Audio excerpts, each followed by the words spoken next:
नमस्कार. आज आपण बोलणार आहोत म्हणजे चर्चा करणार आहोत उपचय स्थान. आता मी जेव्हा ही चर्चा करते ना, तेव्हा मी एक वेगळा प्रकार असा केला आहे की ज्योतिषशास्त्र हे मौखिक ज्ञान आहे. म्हणजे कानाने ऐकायचं. गुरुने सांगितलं आणि शिष्याने ऐकलं असा ही परंपरा आहे खरी. मौखिक परंपरा आहे. आता ह्याच्यामध्ये बदलत्या काळामध्ये त्याचं स्वरूप असं बदललं गेलं आहे की ते PDF गेलेलं आहे आणि रेकॉर्डिंगमध्ये गेलेलं आहे आणि थोडेसे चित्र दाखवणं किंवा व्हिडिओ चालू असताना त्याच्यावर एक रिलेट करणारं एक पिक्चर दाखवणं वगैरे अशा पद्धतीने आत्ताचं डिस्प्ले होतं आहे. मला हे का करायचं नाही आहे त्याचं कारण असं आहे की हे मौखिक नॉलेज आहे, मौखिक ज्ञान आहे. तुम्ही कानाने मनापासून ऐका आणि तुम्हाला ते कानाने ऐकल्यानंतर एक लक्षात घ्या की ते तुम्ही जितकं मनन कराल, चिंतन कराल तेवढं ज्योतिषशास्त्र येत असतं. नुसतं बघण्याने, पुस्तकं वाचण्याने वगैरे येत नसतं. तर ते आपण मनन चिंतन केलंच पाहिजे, हा पहिला मुद्दा. म्हणूनच माझे सगळे जे व्हिडिओ आत्ता जे काय चालू आहेत तर ते सगळे मी कुठल्याही गोष्टीचे रिलेट न करता, चित्र न दाखवता करते, कारण हे मौखिक नॉलेज आहे. हा एक वेगळी माझा स्वभाव असा आहे की जे सगळं जग करतं त्याच्या वेगळ्या पद्धतीने मी नेहमी चालत असते. म्हणजे मी एक अनवट वाट चालत असते. मला नेहमी ज्या रस्त्याने सगळे गेलेले आहेत त्या रस्त्याने जाण्याची मला मुळीच आवड नसे. मी वेगळा काहीतरी एक मार्ग शोधते आणि त्याच्यावर चालत असते. आता उदाहरणार्थ ग्रुपमध्ये सगळं टीचिंग होतं. मी पर्सनल टीचिंग करते. सगळेजण PDF देतात, रेकॉर्डिंग देतात, मी देत नाही. मी म्हणते की तुम्ही कानाने ऐका, 100 प्रश्न मला विचारा, मी उत्तरं द्यायला तयार आहे, पण तुम्ही कानाने नीट ऐका आणि सगळं मनन करा, चिंतन करा आणि तर ज्योतिषशास्त्र येईल. सारखं आपण या रूपातून त्या रूपात, त्या रूपातून त्या रूपात घेण्यात काही अर्थ नाही. पुस्तकातलं स्वरूप PDF आहे. PDFचं स्वरूप परत आपल्याला समोर प्रेझेंट केलं जातं, रेकॉर्डिंगच्या स्वरूपात ठेवलं जातं आणि रेकॉर्डिंग आपण कधीच बघत नाही, ऐकत नाही. कारण आपण जर क्लासमध्येच ऐकत नाही आहे तर रेकॉर्डिंग नंतर ऐकण्याचं काही मिनिंग नाही आहे, मिनिंगलेस आहे हे सगळं. हे सगळ्या वेळच्या ट्रॅपमधून ना बाहेर या. मनापासून ऐका, कान देऊन ऐका, डोळे बंद करा आणि व्हिडिओ ऐका. तुम्हाला गरज नाही आहे बघण्याची. व्हिडिओ हा बघण्यासाठी नाही, ऐकण्यासाठी आहे. हा लक्षात घ्या, हा मुद्दा लक्षात घ्या. आणि हा वेगळा जरा मार्ग असतो माझा, कारण मी कोणतीच गोष्ट कोणासारखी कॉपी पेस्ट करत नाही. पहिला आता मुद्दा असा आहे की उपचय स्थान म्हणजे काय. आपल्याला माहिती आहे पारंपरिकमध्ये आपण उपचय स्थानाला कोणते कोणते म्हणतो. तृतीय स्थान, षष्ठ स्थान, दशम स्थान आणि लाभस्थान. विचार करा कोणते कोणते आहेत. तृतीय स्थान. तृतीय स्थान का असावं. तृतीय स्थानामध्ये आपण करतो प्रयत्न. प्रयत्न म्हणजे काय. हाताने करतो, पब्लिसिटी करतो, कम्युनिकेशन करतो. हे प्रयत्नच आहेत ना, कारण तिथे कम्युनिकेशन पण आहे, तुमचं लिखाण पण आहे हाताने करायचं. हे सगळं काय साधन, हे कम्युनिकेट करण्याचं साधन आहे. प्रयत्न आहेत तिथे. प्रयत्न म्हणजे काय. माझे विचार तुमच्यापर्यंत पोचले पाहिजे, माझं म्हणणं जगापर्यंत गेलं पाहिजे, माझं म्हणणं समाजात समजलं पाहिजे. आपण जेव्हा शाळेमध्ये शिकतो ना तेव्हा शिक्षकसुद्धा त्यांचे प्रयत्न असे असतात की त्यांना जे काय शिकवायचं आहे ते ब्लॅकबोर्डवर सांगून किंवा तोंडी सांगून आपल्याला समजून सांगण्याचा प्रयत्न करतात. म्हणजे तो एक प्रयत्नच आहे ना. प्रत्येक जीव जो जन्माला येतो तो प्रयत्न करत असतो. म्हणून ते थर्ड हाऊस आहे, ते उपचय स्थान आहे, पहिलं स्टेशन आहे ते. पहिलं स्टेशन असं आहे. मग त्या प्रयत्नांना जे काही आहे त्याला जेव्हा आपण एखादी गोष्ट करायला लागतो. समजा आता मी करते, क्लासेस घेते ज्योतिषाचे, तर साहजिक आहे माझे प्रयत्न चालू असणार आहे की मी काहीतरी बोलून तुमच्याशी कम्युनिकेट करून तुम्हाला सांगण्याचा प्रयत्न करते. शिकवण्याचं असं अजिबात म्हणत नाही, कारण मला शिकवण्याचे कोणतेच अधिकार नाही. वेदांग हे शिकवण्याचं काही नसतं, विषयच नाही आहे. वेदांग हे कोणी कोणाला शिकवू शकत नाही, ते फक्त पास ऑन होतं आहे नॉलेज. ते असं कोणी गुरु शिष्य परंपरा वगैरे असलं काही नाही आहे. सगळे एका समान लेवलवर असतात, फक्त ग्रास्पिंग पॉवर प्रत्येकाची वेगवेगळी असते, त्याप्रमाणे त्याचं आकलन होत असतं. आणि परत सांगितलं आहे तसं पूर्वसंचित पुण्यकर्म जितकं जास्त तितकं आकलन जास्त, अशा पद्धतीने आपलं एक ज्योतिषशास्त्र आहे. त्यामुळे काही हे एक समान पातळीवर चालतं. आपण कोणी गुरु नाही आणि समोरची व्यक्ती पण कोणी शिष्य नाही, हा विषय येतच नाही. समान पातळीवर ज्योतिष चर्चा करा आणि एकमेकांशी संवाद करा, हा असा विषय आहे. आता मी प्रयत्न सांगते की थर्ड हाऊस, तिसरं तृतीय स्थान, हाताने करायची कामं. याचा अर्थ काय? आपण कोणतीही गोष्ट करतो आहे, टाईप करतो आहे, लिखाण करतो आहे, सगळं हाताने करतो आहे. कम्युनिकेशन तिथे आहे. कम्युनिकेशन म्हणजे काय? आता जे हे सगळं मी तुमच्याशी बोलते सोशल मीडियातर्फे बोलते. माध्यम काय आहे? Social media. असंच पद्धतीने हे कम्युनिकेशन होत असतं. कोणीतरी कोणाशी संवाद करत असतं, टी व्हीच्या माध्यमातून, यूट्यूबच्या माध्यमातून, कुठून तरी एकमेकांचं ऐकून किंवा ऑडिओ ऐकून, व्हिडिओ बघून, असं पण चालू असतं हे कम्युनिकेशन. हे पहिलं स्टेशन आहे उपचय स्थानाचं. उपचय स्थान हे उत्तरोत्तर वाढत जातं, म्हणजे त्याची प्रगती आपल्याला दिसते. तर दुसरं स्थान काय आहे? दुसरं स्टेशन काय आहे?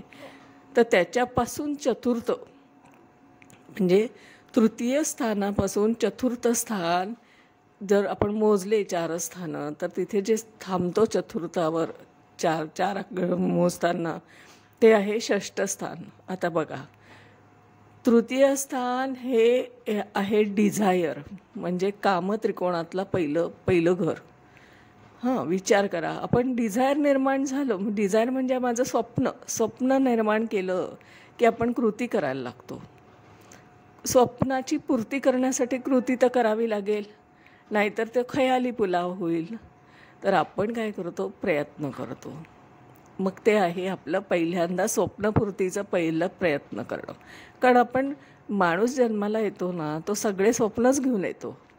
त्याला हे करायचं आहे, हे मिळवायचं, ते मिळवायचं, तो मिळवतच असतो. रॅट रेस आहे. तर काय होतं, तो सारखा आपला धावत असतो, उरापोटी धावत असतो. हा पण एक शब्द मी वापरते, कारण धावणे आणि उरापोटी धावणे याच्यात खूप फरक आहे. आपल्याला बेसिक गरजा काय आहेत? तेवढ्या अन्न, वस्त्र, निवारा आणि प्रेम, एवढ्या मिळाल्या तर माणूस समाधानी होऊ शकतो. पण आपण उरापोटी कधी पळतो? जेव्हा त्याच्यापेक्षा जास्त अपेक्षा असते तेव्हा. म्हणजे माझं एक घर आहे, मला अजून एक हवं आहे, मला सेकंड होम हवं आहे, मला हे हवं आहे, हवंची लिस्ट संपत नाही. म्हणून थर्ड हाऊस आहे. थर्ड हाऊसमध्ये केलेलं स्वप्न, ते बघितलेलं स्वप्न पूर्ती करण्यासाठी प्रयत्न करायला सुरुवात होते. त्याच्यापासून चतुर्थ स्थान म्हणजे षष्ठ स्थान. आता षष्ठ स्थान हे काय आहे? रोग, ऋण, रिपू. का बरं असं म्हटलं आहे? कारण बघा, तुम्ही प्रयत्न करणार, तुम्हाला कॉम्पिटिशन येणार, प्रतिस्पर्धी येणार. कारण तुम्ही एकटे नाही आहेत. जसं मला क्लासला सुद्धा प्रतिस्पर्धी आहेत, मला कॉन्सल्टिंगला प्रतिस्पर्धी, ज्योतिषशास्त्रात तेच प्रतिस्पर्धी आहे. प्रयत्न करताना आपल्याला प्रतिस्पर्धी निर्माण होतातच. ते आहे षष्ठ स्थान. तिथे काय होतं? प्रयत्न करतो म्हणजे काय? आपण एक ब्रँड निर्माण करतो आपल्या बिझनेसचा. त्याच्यासाठी आपल्याला खूप कष्ट करायला लागतात, खूप मेहनत करावी लागते. दिवसाचे रात्र, रात्रीचे दिवस, असं जो आपण मराठीत म्हणतो तसं करावं लागतं. त्याचा परिणाम होतो शरीरावर. शरीर काय आहे? शेवटी शरीर एक हार्डवेअर आहे. हार्डवेअर जसं असतं ना, गाडी जशी बंद पडते तशी आपलं मग ते शरीर थोडंसं कुरकुर करायला लागतं. कारण आपल्याला खूप ओव्हरलोड करावं लागतो, काम जास्त आपल्याला वर्कलोड येतो. आणि साहजिक आहे, त्या वर्कलोड आपली स्वप्नपूर्ती करण्यासाठीची धडपड आहे ना ती. त्याच्यामुळे आपला वर्कलोड वाढतो आणि आपलं शरीर आपल्याला कुरकुर करायला लागतं. ते आहे रोग, त्याला म्हणतात रोग. तो रोग निर्माण झाला की मग आपल्याला तिथे जाणवतं.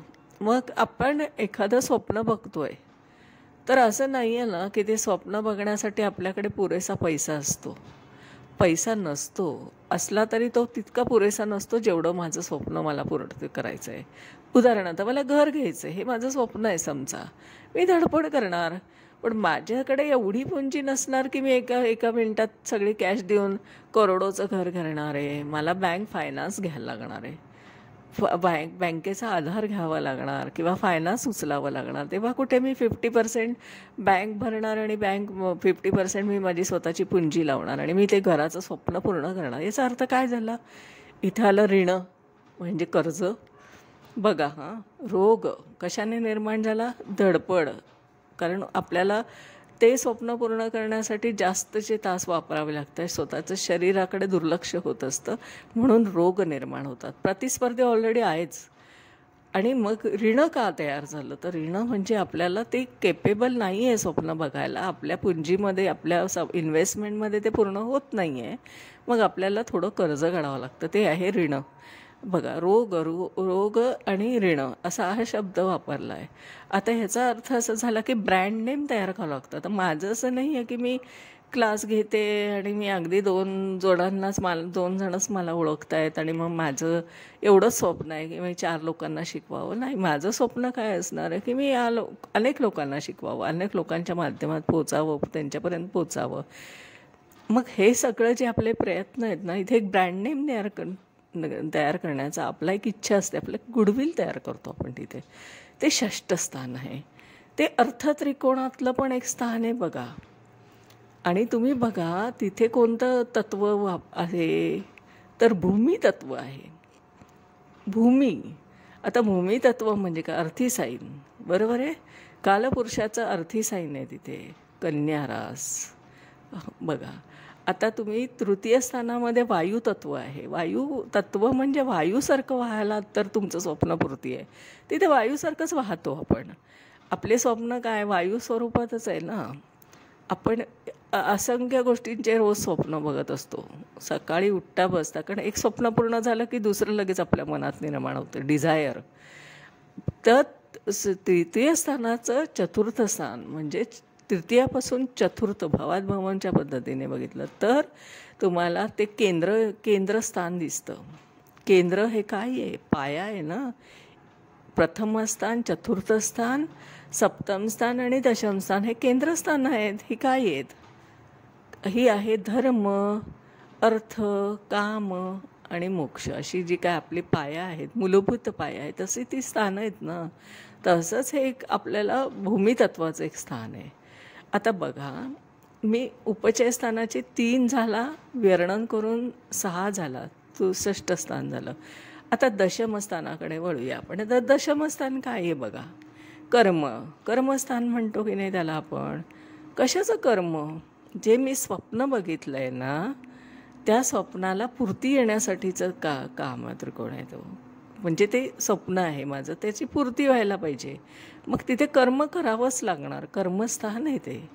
आणि ते तृतीय स्थानापासून नवपंचम आहे बघा. तुम्ही असा विचार करायला शिका की ते कोसस्थान आहे, नवपंचम बनतोय तिथे. म्हणजे तृतीय स्थानापासून दशम स्थान हे नवम स्थान आहे त्याचं. म्हणजे काय? भाग्य जे उघडतंय. कारण तृतीय स्थानात प्रयत्न करतोय आणि त्याचं भाग्य उघडतंय ते दशम स्थानात. म्हणून ते तृतीयापासून नवम स्थान आहे. भाग्यस्थान आहे तृतीय स्थानाचं. भाग्य उघडणार कशाचं? जितके प्रयत्न तेवढं भाग्य तिथे आहे. आपल्याला सगळे आपले जे काय फुलफिलमेंट चालू आहे, ज्याच्यासाठी आपल्याला पोचायचं आहे. कारण आपण तिथे जाणार आहोत आपलं कर्म घेऊन. आणि त्या कर्मस्थानापासून म्हणजे दशमस्थानापासून तृतीय स्थान हे पंचम स्थान आहे. परत आलं का भाग्य आणि पास्ट लाईफ कर्मा. परत 5th हाऊस आलं, तिथून 5th हाऊस आहे, पंचम स्थान आहे. दशमाचं पंचम हे तृतीय स्थान आहे. बघा विचार करा. परत एकदा आपलं काय आलं? पास्ट लाईफ कर्म आलं का? प्रत्येक वेळेस असा विचार नाही करायचा की पंचम स्थानच फक्त हे पूर्वसंचित पुण्यकर्माचं आहे, असं नाही. आत्ताचं सुद्धा बघा, तुम्ही आत्ता जी कृती करताय त्याचं भाग्य, त्याचं आपल्याला असलेलं संचित ते पण तिथे दिसतंय तृतीय स्थानात. प्रयत्न करतोय माणूस, पण यश येतंय का? नाही येत. हे सगळं दशमस्थानावर रिफ्लेक्ट होत असतं. आता दशमस्थान परत एकदा भूमितत्वात आलं. तिथे सुद्धा आपण कालपुरुषाच्या कुंडलीचा विचार करतोय. तिथे सुद्धा आपल्याला कोणती रास आली? आज मकर रास आहे. मकर रास काय आहे? शनीच्या अधिपत्याखाली येते. शनी काय आहे? शनी हा कष्टाचा कारक आहे. शनीने आपल्याला काय शिकवलं? कष्ट करा. असंख्य कष्ट करून घेतो, मेहनत करून घेतो तो. आणि ते मकर रास आहे. मकर राशीचे लोक खूप कष्टाळू असतात. खूप एखादं डिझायर बघितलं की ते तडीस नेण्याचा प्रयत्न करण्याची एक धडपड तुम्हाला मकर राशीत कायम आढळेल बघा. आणि म्हणून ती मकर रास तिथे दशमस्थानात आहे. आत्ता बघा, ज्याला आपण म्हणतोय की ती नवपंचम आहे, पण त्या षष्टाकडून काय दिसतंय? षष्टाकडून त्याचं काय नातं लागतंय? षडाष्टक होतं बघा तिथे. षष्ठस्थानापासून दशमस्थान आणि दशमस्थानापासून षष्ठस्थान षडाष्टक आहे. परत आलो का षडाष्टकमध्ये आपल्याला षडाष्टकची पण कल्पना आहे. आता बघा, उपचयस्थानं कशी बोलतात. आता हे झाला ब्रँड नेम तयार करण्याची धडपड त्याची. त्याने ते उरापोटी घेतलं, सगळं भोगलं, रोगपणा भोगले, कॉम्पिटिशनला, टफ कॉम्पिटिशनला त्याने फेस केलं त्या जीवाने. आणि त्याने एक ब्रँड नेम तयार केला आणि त्याचं नाव झालं, नाव लौकिक झालं. ते आहे त्याचं कर्म. आता त्या कर्माचा तर लाभ होणारच की नाही, कारण कर्माचंच द्वितीय स्थान म्हणजे जे काय आपण दशमस्थानाचं पुढचं स्थान उपचय स्थान आहे, एकादश स्थान, लाभस्थान. आलं का परत धनप्राप्ती. धनस्थान आहे ना परत ते. धन म्हणजे काय? पैसा. लाभ कशाचा? नाव लौकिक, पैसा, सगळं मिळतंय तिथून. आणि कुठून मिळतंय ते बघा. परत तृतीयाशी संबंध आला का त्याचा? तुम्ही हा असा विचार केला पाहिजे की ही नाती कशी जोडली जातात या स्थानांची एकमेकांशी, कशी एकमेकांमध्ये ही कडी तयार होते बघा. आणि म्हणून उपचय स्थानामध्ये तृतीय स्थान, षष्ठस्थान, दशमस्थान आणि एकादश स्थान असंच म्हटलं आहे. इतर स्थानं का नाही म्हटली? कारण तिथे कधी षडाष्टक होत असतो, कधी नवपंचम होत असतो. व त्याचं रिझन काय आहे? त्याने एवढी स्वप्न बघितले तृतीय स्थानात. त्याने उरापोटी कष्ट केले, सगळं केलं. त्याने कॉम्पिटिशन फेस केली, ब्रँड नेम तयार केला, कर्ज उचललं मार्केटमधून. त्याला टेन्शन तर येणारच ना. आणि टेन्शन अशासाठी असतं की कर्ज फिटण्यासाठी एक मानसिक टेन्शन असतं. आपल्याला एवढा प्रॉफिट झाला पाहिजे की आपल्याला स्वतःसाठी राहूनसुद्धा कर्ज फिटलं पाहिजे. ह्या सगळ्या मानसिकतेमध्ये म्हणून आपण चंद्राकडून पण बघतो. उपचय स्थान हे लग्नाकडून आणि चंद्राकडून का बघितलं जातं? तर चंद्राकडून म्हणजे चंद्र म्हणजे मन. आणि आपण लग्नाकडून का बघतो? असेंडंटकडून. तर ते फिजिकल ॲपिअरन्स आहे, आपलं बाह्य स्वरूप आहे, बाह्य शरीर आहे. सगळे हे दोन्ही गोष्टी नाही का मॅटर करणार? तन आणि मन हे दोन्ही तिथे काम करत असतं. म्हणून ॲसेंडंट आणि चंद्र.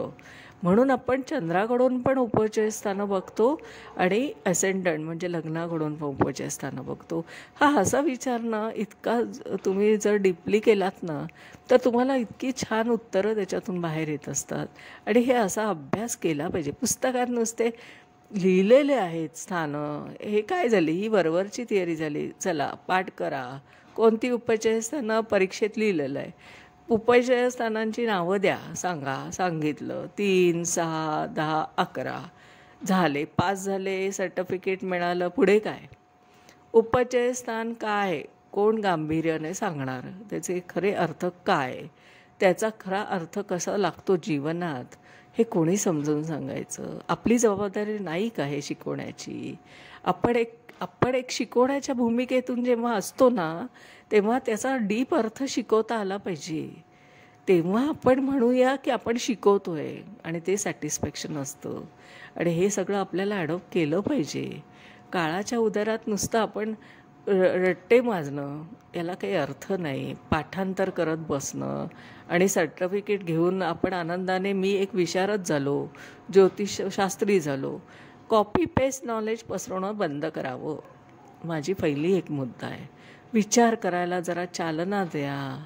आपल्या खांद्यावर एक डोकं ठेवलं आहे आणि त्याच्यावर एक मेंदू नावाचा प्रकार आहे. त्या मेंदूचा वापर तर केला पाहिजे की नाही आपण? त्याच्यात इतकी क्षमता आहे की आपण 1% पण त्या मेंदूचा वापर करत नाही आहे. 99% एनर्जी आपली वाया जाते, कारण आपण विचार न करता कॉपी पेस्ट नॉलेजने पुढे जाण्याची जी वृत्ती आहे आपली, त्याच्यामुळे आज आपण ज्योतिषशास्त्राचं आकलनाच्या बाबतीत आपल्याला कमतरता जाणवते. अशा पद्धतीने जेव्हा तुम्ही विचार कराल तेव्हा तुम्हाला जाणवेल. कारण तृतीय स्थानापासून परत एकादश स्थान काय आहे, तर ते परत नवम स्थान आहे.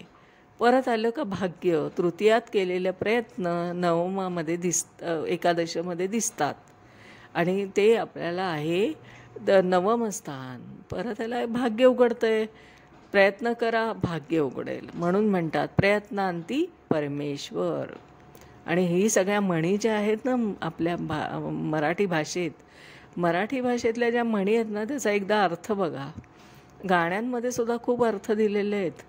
आपण हे सगळं रिलेट करता आलं पाहिजे. नुसतं एकच एक पुस्तक धरायचं आणि त्याच्यामधला अभ्यास करायचा आणि ज्योतिषशास्त्र येतं असं म्हणायचं, हे जरा बदलावं आपण. याच्यासाठी माझी चाललेली ही प्रयत्न आहेत. आजच्या दिवसात मी उपचय स्थानावर बोलली आहे. मला प्रचंड बोलायला आवडतं, कारण माझा असंच अभ्यास आहे की मला एका स्थानावर मी कितीही बोलू शकते. एकच स्थान घ्या पण त्याच्यावर मी भरपूर बोलू शकते. आज तरी मी उपचय स्थानावर बोलली आहे. परत एकदा सांगते, उपचय स्थान काय आहे? तृतीय स्थान, षष्ठ स्थान, दशम स्थान आणि लाभस्थान. या सगळ्याचा नातं काय आहे, एकमेकांमध्ये कडी काय आहे, आज समजून सांगण्याचा मी प्रयत्न केला आहे. आता हा असाच प्रयत्न माझा चालू असणार आहे. तुम्हाला एक असं जाणवेल की मी फक्त मौखिक नॉलेज पसरवते. कारण माझं असं म्हणणं आहे, एक कानाला तुम्ही एखादं हेडफोन लावा आणि शांतपणे माझं बोलणं ऐका. तुम्हाला ज्योतिषशास्त्र हळूहळू आकलन व्हायला लागेल. PDF आणि रेकॉर्डिंग आणि आपण पुस्तकं याच्यातून थोडं बाहेर येऊया ना. ऐकण्याची पण सवय वाढवली पाहिजे. कारण ऐकण्याने आपल्या मेंदूमधल्या ज्या काही पेशी आहेत त्या सक्रिय होत असतात आणि विचार करायला भाग पाडतात आपल्याला. आपण विचार करणं सोडलं आहे म्हणून आपल्याला ज्योतिषशास्त्राचं आकलन होत नाही आहे. ही खरी सत्य परिस्थिती आहे. जरा थोडंसं याच्यातून बाहेर येण्याचा प्रयत्न करूया आणि थोडा वेगळ्या अनवट वाटेने चालूया. ज्योतिषशास्त्र शिकताना सुद्धा अनवट वाटे आपण चालू शकतो ना, तसा माझा प्रयत्न आहे. आणि आजच्या दिवसात आपण इथेच थांबूया. मी उद्या नवीन विषयावर बोलेल. मला त्रिकस्थानावर बोलायचं आहे आता. त्रिकस्थानं काय आहेत? त्रिकस्थानं म्हणजे काय? आपण सारखं म्हणतोय त्रिकस्थानं आहे, उपचय स्थानं आहेत आणि हे असं आहे, ते तसं आहे. कन्सेप्टमधून बाहेर काढायच्या आहेत त्या सगळ्या गोष्टीला. कन्सेप्ट का लागलेलं आहे ते बघा तुम्ही आणि मग त्याचा विचार करायला शिका. आणि हे सगळं आजच्या दिवसात मी इथे थांबते या विषयावर. आणि माझं नाव आहे सौ मनीषा प्रदीप चव्हाण. मी आदित्य गार्डन सिटी वारजे येथे राहते. माझा मोबाईल नंबर आहे 9763787646.